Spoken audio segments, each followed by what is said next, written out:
नमस्कार, स्वागत सत्कार, बेहद आभार दोस्तों। मैं आपका लोकपाल फौजदार फिलहाल मौजूद हूं डीग जिले के गोपालगढ़ थाना क्षेत्र में मौजूद पापड़ा के पहाड़ पर। जैसा कि डीग जिले में लगातार मुद्दा रहता है कि भैया अवैध खनन चल रहा है, लेकिन जो आप पीछे कंटेनर देख पा रहे हैं यह वैध खनन के चलते आगजनी, या ये कह लीजिए कि वैध खनन यहाँ बंद है, उसके शुरू करने के एवज में अपनी बलि दे चुका है या भेंट चढ़ गया है। इसमें अज्ञात लोगों द्वारा, असामाजिक तत्वों द्वारा यहाँ आग लगा दी जाती है। जैसा कि बता रहे हैं भैया, यह लीज जहां पर मैं खड़ा हुआ हूं हरियाणा के कैबिनेट मंत्री मूलचंद शर्मा की बताई जा रही है। मैं आपको एक बार इस कंटेनर की हालत अंदर से दिखा देता हूं कि कुछ लोग यहाँ आसपास जो गांव हैं वो लोग यहाँ पर आते हैं और आकर के इसे रात को आग के हवाले कर देते हैं। अब देखिए, आपके अंदर का नजारा देखेंगे कि लाखों रुपए की लागत से यह कंटेनर तैयार किया गया होगा। यहाँ व्यवस्थाएं,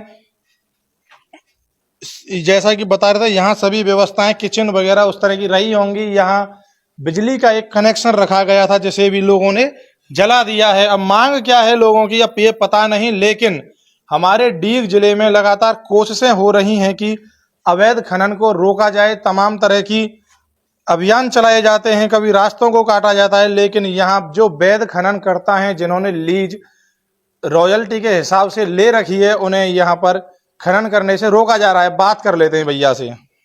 भैया बताइए, नाम बताइए। मेरा नाम बबलू गुजर है। क्या घटना हुई है और क्या मामला है? मामला यह था कि हम यहाँ लीज पे काम कर रहे थे, जो कि हरियाणा सरकार में कैबिनेट मंत्री हैं, उनकी यह लीज है। तो हम यहाँ, आप मान लो, एक कमीशन के तौर पे काम कर रहे हैं। ये कंटेनर जो ऑफिस टाइप में कंटेनर था, ये मंगाया था हमने। तो यहाँ नीचे गाँव पड़ता है ठेकड़ावास, जो राय सिख समुदाय के लोग उसमें रहते हैं। उसमें कुछ 10-5 लोग ऐसे हैं जो रंगदारी की बात हमसे यहाँ कर रहे थे। हमने उनसे मना कर दिया, तो उन्होंने कंटेनर रखने में, वहाँ हमें काम करने में थोड़ी आपत्ति जताई। तो हमने पुलिस प्रशासन को सूचना दी। मौके पे पुलिस भी आई थी। उनके सामने भी उन लोगों ने कहा था कि भैया हम इसमें रात में पुलिस नहीं रहेगी, या रात में इसमें आग लगा देंगे। उसके अगले दिन उन लोगों ने इसमें आग लगा दी थी। हमारे 2 बंदे इसमें, जो हमारे मुनीम रहते हैं, वो 2 बंदे इसमें रुके हुए थे यहीं रात को। इसकी निगरानी पे काम चल ही रहा था हमारा एक साइड में। तो उन्होंने यहाँ, वो आए थे 25-30 लोग, उन्होंने यहाँ आकर के उन लोगों से मारपीट भी की। वो तो जैसे तैसे जान बचा करके भाग गए यहाँ से। उसके बाद इसमें आग लगा दी। हमने पुलिस को सूचना दी थी, 100 नंबर पर फ़ोन किया था। उसके बाद पुलिस आई है, अपनी कार्रवाई भी उसको करी है। हमने उनको रिपोर्ट भी लिख के दी है, नाम बताएं, लेकिन अभी पूरी तरह से कार्रवाई इसमें हो नहीं पाई है। वो लोग अभी भी शांत नहीं हुए हैं। कल भी आकर के उन्होंने वही रंगदारी की बात की है। एसी वगैरह इसमें लगे हुए थे, हमारा कंप्यूटर था, प्रिंटर था, सब वो लूट ले गए।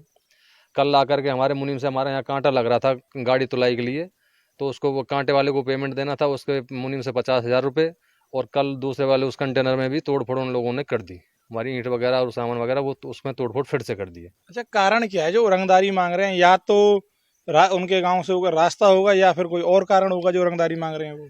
रास्ता तो उनके गांव से है ही, लेकिन रास्ता ये ऐसा नहीं है कि हमारे पहाड़ का ही रास्ता उससे हो। रास्ता तो वहाँ क्रैशर लग रहे हैं, क्रैशर की जो गाड़ियाँ जाती हैं उसी रास्ते से जाती हैं। वो उनका कारण क्या है कि उनका गांव है वहाँ से कम 800-900 मीटर दूर। अब प्रशासन अगर गहराई से जांच करे तो मालूम चले। वो अब इधर उधर से बात करते हैं तो बताते हैं 100 मीटर है, 200 मीटर है, जबकि 1-2 घर जो नज़दीक है, कम से कम 300-400 मीटर दूरी में है, वो माइनिंग एरिया में ही बनाए हुए हैं उन लोगों ने। उनकी वो खातेदारी की कोई ज़मीन नहीं है, वो माइनिंग एरिया में ही मकान बनाए हुए हैं। इस वजह से वो, अब यहाँ क्या है कि मुसलमान लोग रहते हैं, साइड में क्रैशर भी लग रहा है, सब रह रहा है, किसी का कोई नहीं हो। गांव में भी 70-80% लोग बिल्कुल साइलेंट है, वो भी कुछ नहीं करे। भैया अपना काम करो, तुम्हारी लीज है, सरकार ने दी है हमें। भाई हमने तो उनसे कहा नहीं कि यहाँ लीज दो, सरकार ने लीज दी है, वहाँ हम अपना काम कर रहे हैं। अब वहाँ वो सिर्फ रंगदारी की बात करते हैं। ये है मामला। शराब वराब पीते हैं सब, वो नशा करते हैं और उसमें शराब बनाते हैं वो लोग। ये है। अच्छा, फिर आपने कलेक्टर साहब से मुलाकात नहीं की? क्योंकि वैध लीज तो नियमों के अनुसार ही चलती है। कलेक्टर साहब को हमने माइनिंग ऑफिस से भरतपुर से वहाँ बुला करके, उनको फोरमैन साहब और कलेक्टर साहब को हमने लेटर लिखवा के दिला दिया है। अब वो देखो उनके संज्ञान में आया है नहीं आया है, अभी हमें मालूम नहीं। अब बात करेंगे, क्योंकि ये मामला थोड़ा शांत था। कल उन लोगों ने फिर दोबारा से जब कार्रवाई की है, तो हम अब, आज तो संडे हो गया था, इस वजह से नहीं, कल उनसे जाकर के कलेक्टर साहब और एसपी साहब से मिलेंगे हम।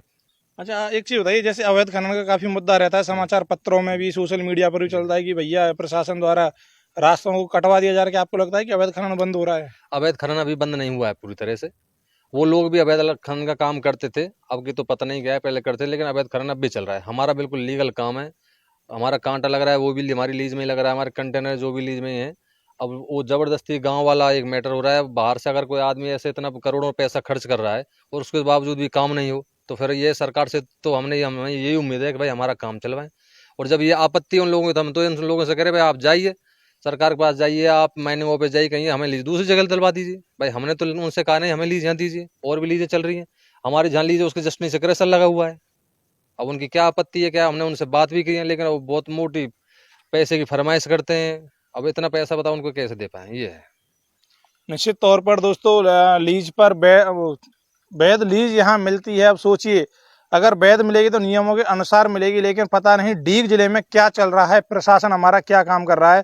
किसी भी क्षेत्र में देख लीजिए, जो वैध काम हो रहे हैं उन्हें अवैध करार दिया जा रहा है, जनता विरोध करती है। लेकिन यहाँ तो अनोखा ही विरोध हो रहा है। विरोध करने के तरीके होते हैं, लेकिन यहाँ जैसा भैया ने बताया कि लूटपाट की जा रही है, आगजनी की जा रही है। निश्चित तौर पर न्याय मिलना चाहिए, जांच का विषय है। वीडियो को शेयर कीजिएगा। जय हिंद, जय भारत।